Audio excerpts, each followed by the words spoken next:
হ্যাঁ, আমার হাতের মধ্যে হয়েছে গোলাপ জল, সাবান, আর এই হচ্ছে কাফনের কাফন, যেটা কম বেশি শক্তই ভয় পায়। তা আমি একটা কথা কই, যে সব মার ভাই মামু আর বাপের ভাই ছাসারা সম্পত্তি বেমানি করছেন, এইটি গায়ের মধ্যে করার আগেই বৈনগর সম্পদটা বাচিতগর সম্পদটা বুঝাই দিয়া দেন। অনেক অনেক মামু সম্পত্তি দেয় না, বৈনগরটা জোরে খায়।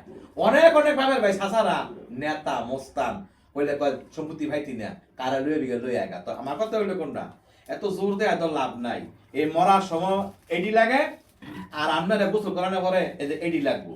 তো এডি গায়ে দেওয়ার আগেই সোজা হয়ে দাঙ্গা। কি কইছি বুঝছেন? একটা কথা কয়ে দেই, এই বর্তমানে সমাজের মধ্যে সম্পত্তির কারণে ভাই বোনের সম্পর্ক নষ্ট, ভাই ভাই সম্পর্ক নষ্ট, এমনকি মায় ভূতে সম্পর্ক নষ্ট।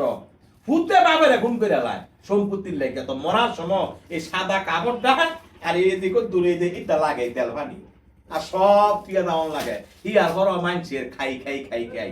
তো আমার কথা হইলো কোনটা, মরার আগে সবার সব চিজ বুঝা দিয়ে নাইলে এই কাপড়ে কাপড় হলে মারিয়ে খাইয়ে লাইব। কথাটা মনে রাখেন।